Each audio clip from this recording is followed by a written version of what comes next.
Shalom semuanya, kami dari kelompok 6 telah melakukan penelitian terhadap durasi mandi sebelum dan setelah pembelajaran daring.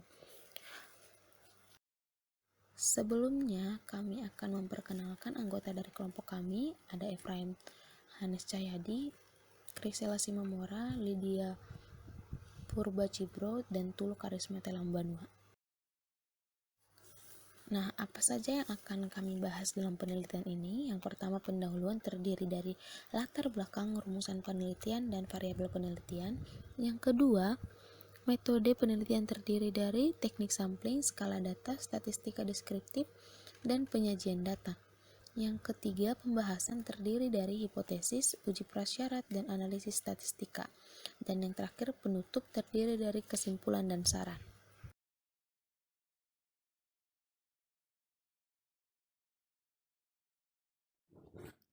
Pertama, latar belakang. Nah, statistika adalah salah satu cabang dari ilmu matematika yang berhubungan dengan cara pengumpulan, penyusunan, pengolahan, dan penganalisis data. Pandemi COVID-19 berdampak pada seluruh aspek kehidupan manusia, termasuk dalam bidang pendidikan.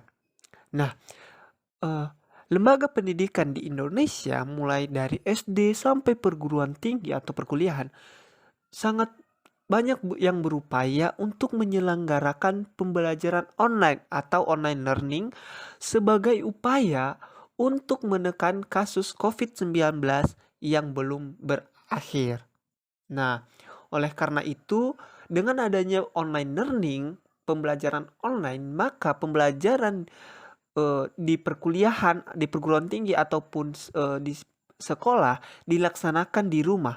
Nah, termasuk pada Universitas Pelita Harapan, di mana mahasiswanya melakukan pembelajaran atau perkuliahan di rumah masing-masing, bukan di asrama lagi atau bukan di kampus lagi. Nah, perbedaan tempat tinggal tersebut saat perkuliahan membuat penulis ingin mengetahui pengaruh online learning yang termasuk perubahan tempat tinggal terhadap durasi mandi mahasiswa Teachers College Prodi Pendidikan Matematika angkatan 2019.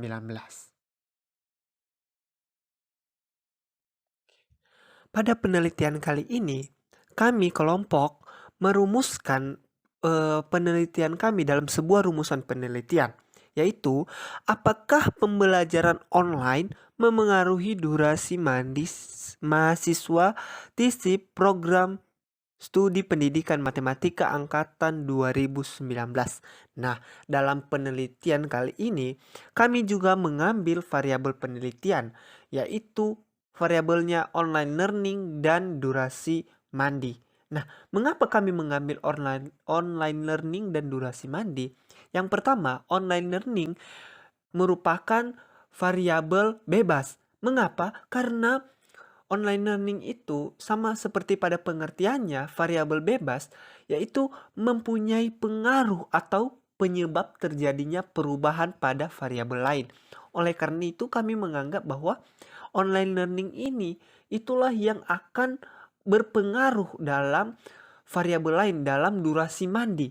Nah, durasi mandi, mengapa kami ambil durasi mandi menjadi sebuah variabel? Karena durasi mandi dapat dikategorikan sebagai variabel terikat. Maksudnya keberadaan atau durasi mandi itu adalah menjadi suatu akibat dari adanya variabel bebas atau menjadi suatu akibat dari adanya online learning.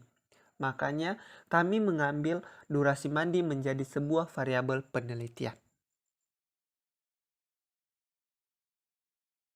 Selanjutnya saya akan menjelaskan mengenai metode penelitian yang kami gunakan. Metode penelitian yang kami gunakan adalah kami menggunakan teknik sampling acak.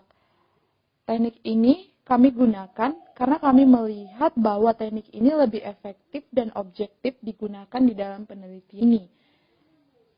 Sehingga setiap sampel yang kami ambil memiliki kesempatan dan bagian yang sama di dalam penelitian ini. Dan skala yang kami gunakan adalah skala rasio. Dan jenis data ini adalah jenis data statistika deskriptif, yang dimana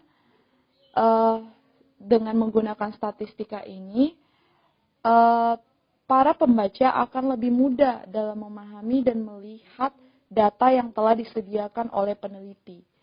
Dan di sini kami menyajikan data ke dalam 3 bentuk diagram. Yang pertama adalah diagram batang, dan yang kedua adalah diagram lingkaran, dan yang ketiga kami menggunakan diagram titik.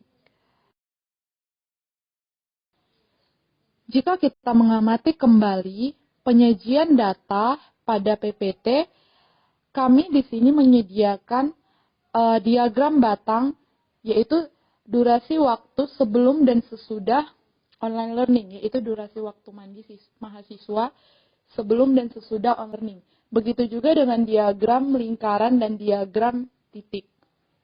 Jadi, dengan menggunakan diagram ini, para pembaca akan lebih mudah dalam melihat data-data yang telah disajikan oleh peneliti.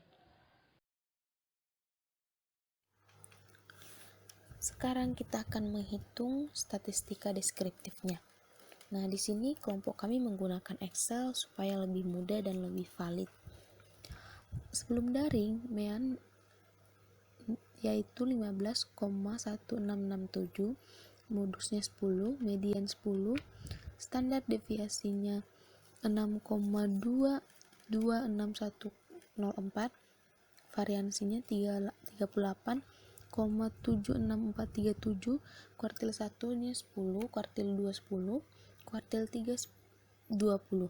Sedangkan setelah daring, MEAN-nya 18,3333, modusnya 10, median 20, standar deviasinya 10,53183, variansi 110,9195, kuartil 1 10, kuartil 2 20, kuartil 3 20.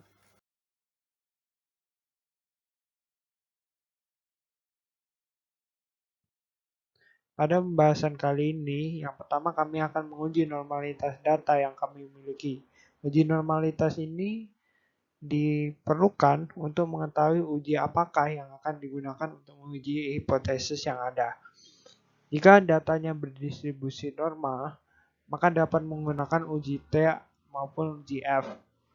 Jika datanya tidak berdistribusi normal, maka kita harus menggunakan uji lain. Jadi di sini kami membuatkan asumsi, yaitu yang pertama data berskala interval dan rasio, sehingga dapat dicari standar deviasinya. Yang kedua, data merupakan data diskrit atau data yang tidak berkelompok. Kemudian kami juga membuatkan hipotesisnya, yaitu H0 data berdistribusi normal dan H1 data yang tidak berdistribusi normal. Inilah hipotesis yang akan kami uji terlebih dahulu.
Berikut beberapa langkah-langkah yang akan kami lakukan untuk menguji apakah H0 diterima atau tidak. Yang pertama, mengurutkan datanya dari yang terkecil hingga yang terbesar, lalu menentukan rata-rata dan standar deviasinya, lalu menentukan nilai Z-nya serta luasnya, lalu menentukan nilai proporsinya, kemudian menentukan nilai selisih antara luas di bawah kurva dan juga nilai proporsi, lalu menentukan nilai maksimum daripada selisih tadi, lalu menentukan nilai tabel pada tabel uji Lillie force, lalu membandingkannya dan menemukan kesimpulannya.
Berikut adalah tabel daripada uji normalitas yang kami lakukan di Microsoft Excel. Jadi dapat dilihat bahwa L maksimum daripada masing-masing data itu lebih besar daripada L tabelnya. Sehingga dapat disimpulkan bahwa H0 ditolak dan data tidak berdistribusi normal.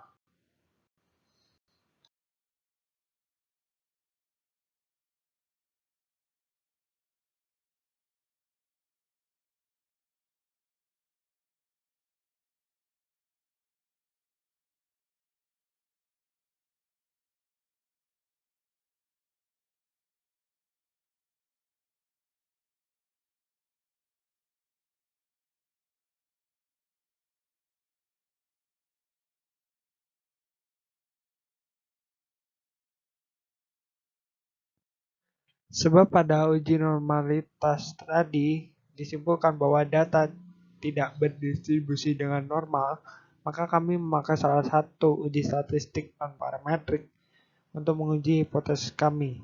Uji tersebut adalah uji Sine-Rank-Wilson.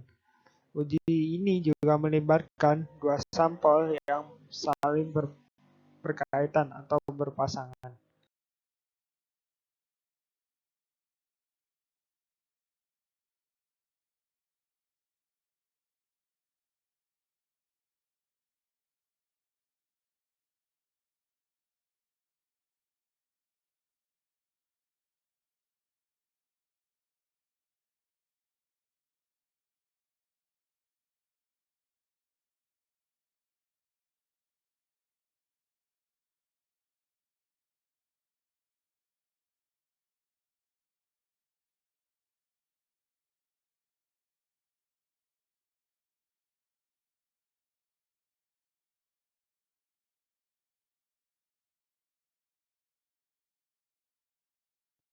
Sama seperti uji normalitas tadi, uji Sine-Rank-Wilson juga memiliki langkah-langkah pengujian.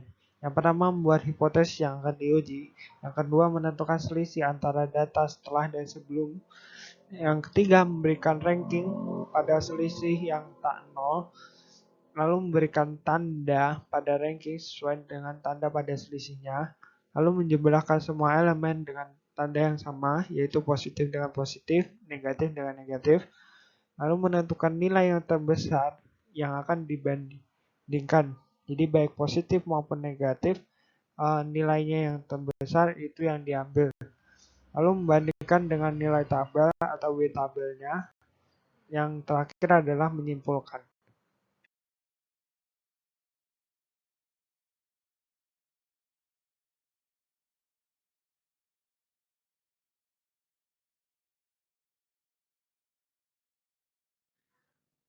Berikut adalah asumsi dan hipotesis daripada uji Sain-Rank-Wilsaken. Yang pertama, asumsi jenis data berupa ordinal, nominal maupun interval rasio yang tidak berdistribusi normal. Yang selanjutnya adalah data yang digunakan adalah simetris.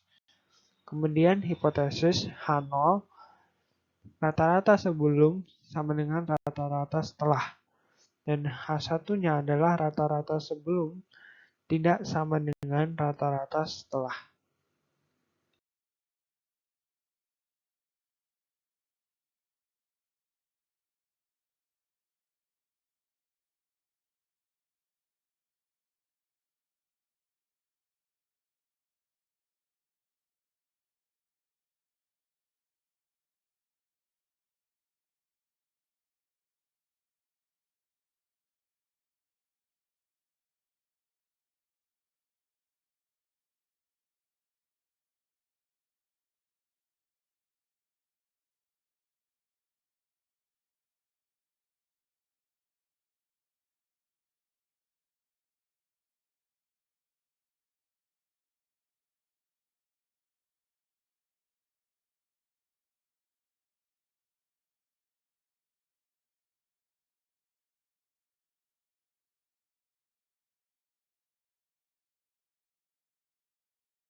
Berikut adalah uji Sain-Rank-Wilsaken yang kami lakukan di Microsoft Excel.